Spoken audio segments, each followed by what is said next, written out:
Well, thank you all for being here. So this work is a collaboration with Wei Song and his student Yichuan Li at Nanjing University Science Technology. Apparently, they did most of the work. Unfortunately, they cannot come here to present this work. So, if there are some questions and very low-level detail I cannot understand, feel free. I'm going to pass to them. Okay. So this talk is really about smart contracts, blockchain. I wondered how many people are familiar with blockchain here. Great. So it's going to be interesting to you. Blockchain has been there for, more than 10 years, 15 years since I think the Bitcoin paper. Lots of programming efforts have been developed for writing applications that run on top of blockchain. There are a bunch of applications, right? So as of today, now, if you look into blockchain, you'll find, the many blockchain applications are written by Solidity, this language, but without source code. If you go to blockchain, you find, those are just binaries, okay? Unfortunately, this actually becomes a more and more important problem these days because without source code, it's very difficult to understand some, malicious behaviors of those, smart contracts. Let me try to give you some example here.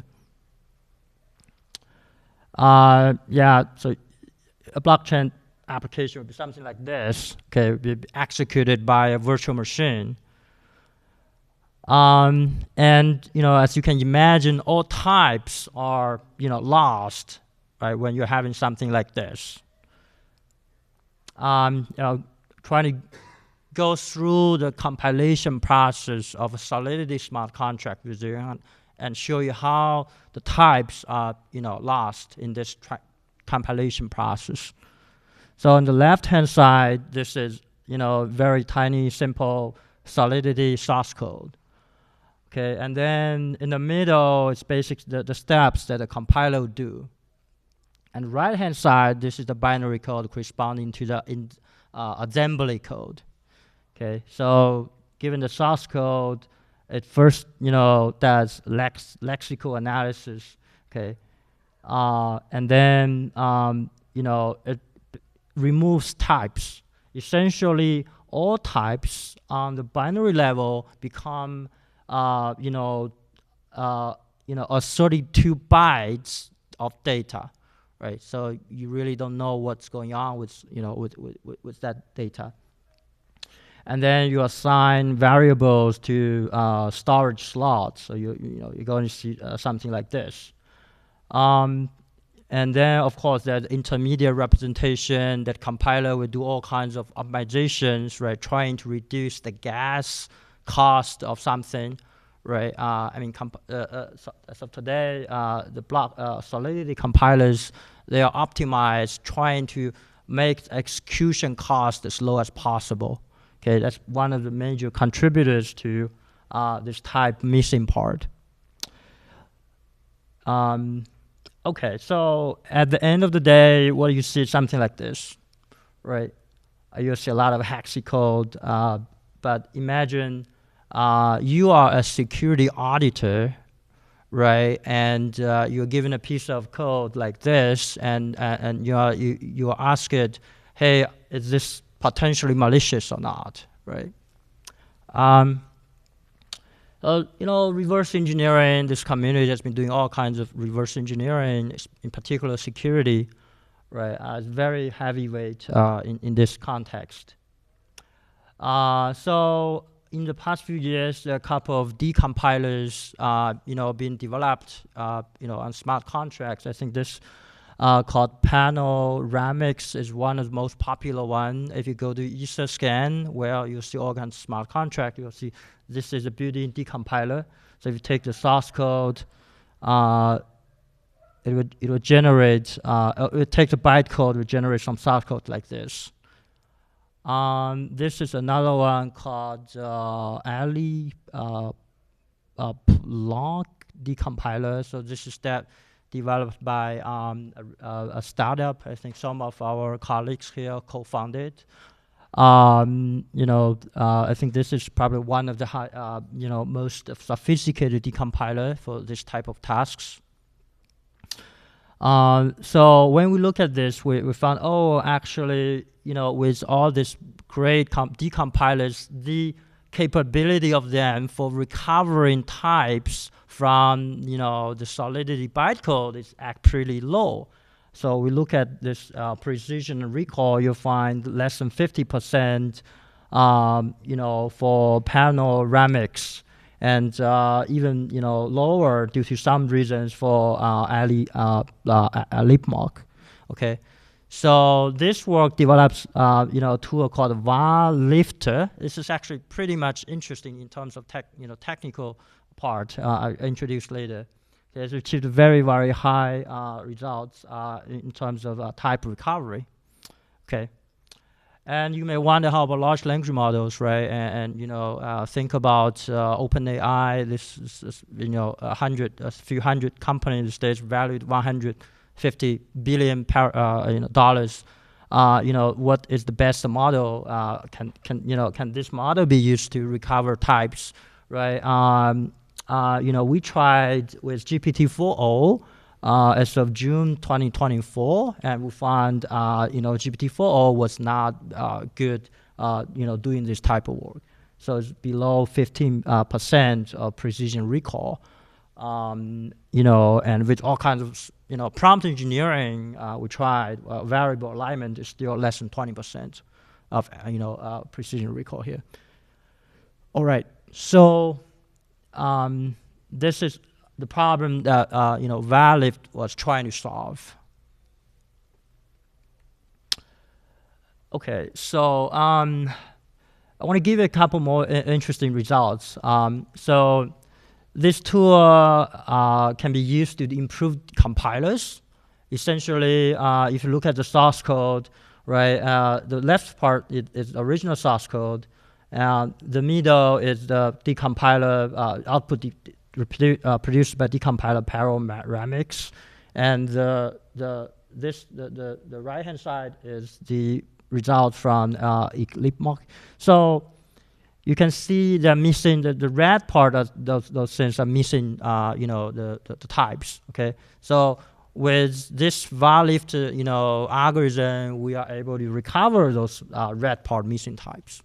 Okay, and this is another interesting application which I thought was very, very cool. So this is a real malicious, smart contract that was on the Ethereum, I think some of the popular blockchain, some time ago. So it was a hybrid kind of thing. So it has embedded inline assembly together with the source code. Okay. So the developer, those guys, basically they did a rug pull. They basically moved a lot of money away, and how they did was they basically really hid the malicious behavior in that inline assembly. Okay, so when an auditor look at this in that inline assembly, if it does not know the type of the variable, it could be difficult for them to audit.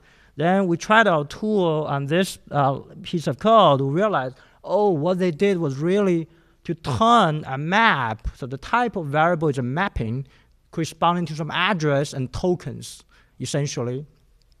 And according to the standard of the ERC, some standard, if you want to transfer some money, you should emit some events, that can publicly available on the blockchain. But these guys did not. They tried to hide this behavior with building assembly to, escape from detection of this kind of behavior. Okay. So anyways, we found, modified a variable of type mapping, which typically represent the balance of an address. So the code secretly stores a large amount of balance for that address. Okay. So it's illegal token insurance. So you know, if you were seeing something like this, you would not interact with this contract, right? Would save your money. All right, so now I'm going to talk about the technical details, right? There's a lot of details in the paper. I hope I can convey some high-level ideas here. So essentially, you have this bytecode, you have EVM, and then EVM execute the bytecode, you know, one by one with different kind of operations, right? And there's a stack, there's a memory, and there's a storage. The storage is permanent, it's very expensive. You know, so it's very difficult to really look at the code and find out which variable actually, you know, is this you know, operation operating on a variable itself. So the first thing we did was to try to approximate, hey, this is a potential variable here, okay?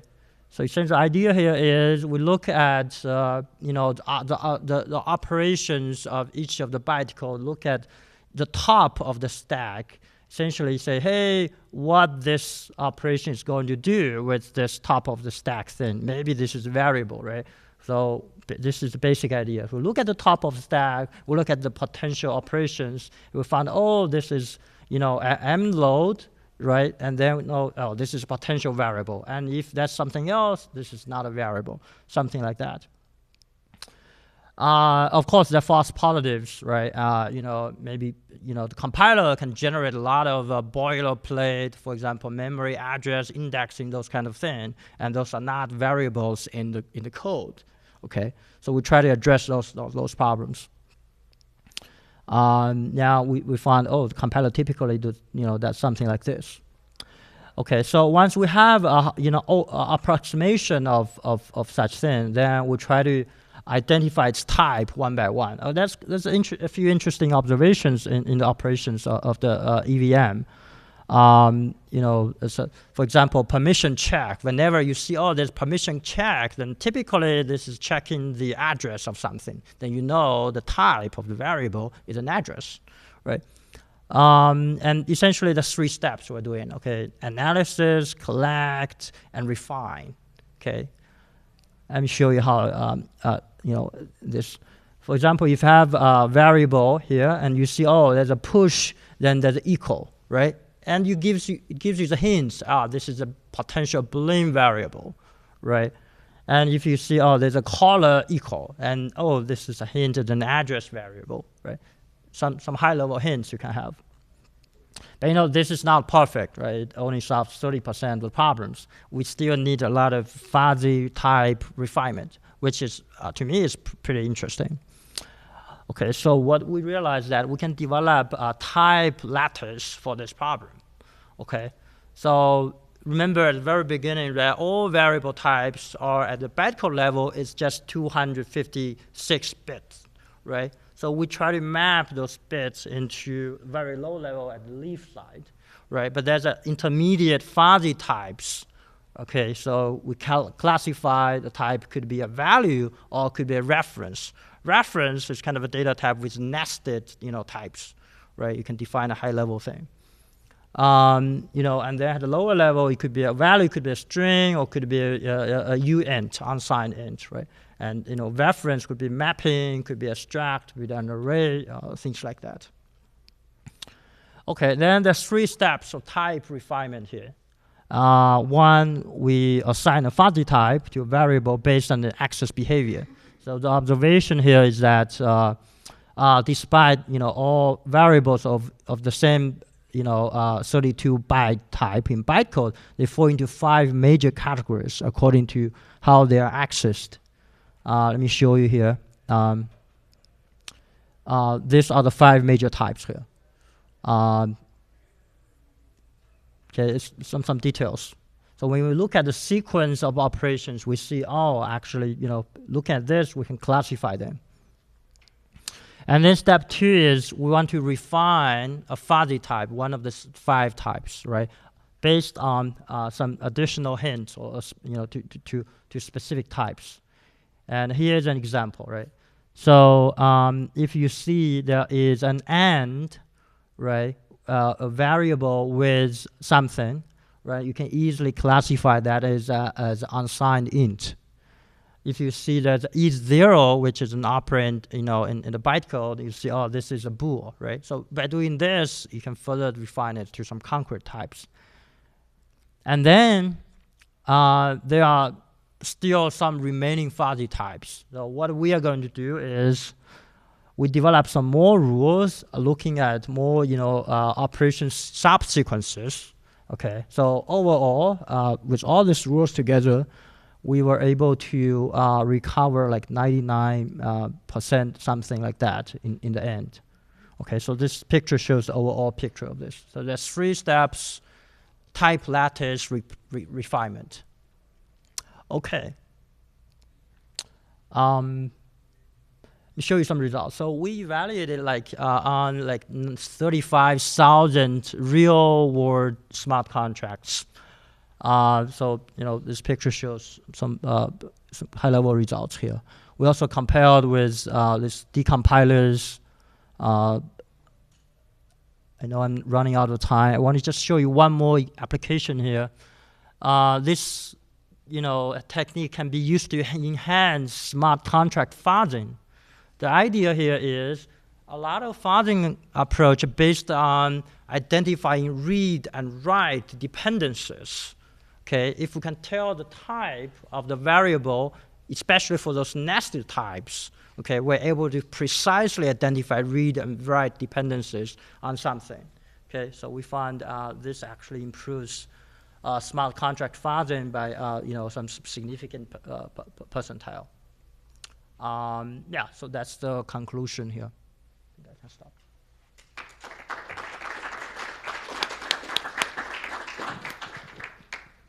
We have time for 1 or 2 quick questions. Hi, thanks for the talk. I should probably read the paper, but could you also tell what are the main challenges in this? I mean, there have been a lot of prior work which have tried in inferring types from untyped code. So what are the main challenges here? I think the challenge is, there's a lot of challenges, right? The previous work, the best work that proposed, on this topic, they can only recover 20% of the types precisely, right? The key challenge is the types are missing, right? You don't have those debugging information. You have to infer in a way. There's no formal rules for you to infer this is absolutely that. So there's a lot of fuzziness in the type, right? You're talking about prior work with Solidity, but there are a lot of prior work, say in JavaScript or even before, say, COBOL types. Oh, I see. What do you mean? Tons of work. 30, 40 years ago, right? Which is trying to infer types. I'm just curious, what are the main challenges here? Well, this is very, very domain specific, right? You're talking about blockchain and it's the things very domain specific. For example, those patterns, that those rules, those operation sequences, you only see this kind of thing in Solidity. Right. Okay. Well, in the interest of staying on schedule, let's thank Jeff again.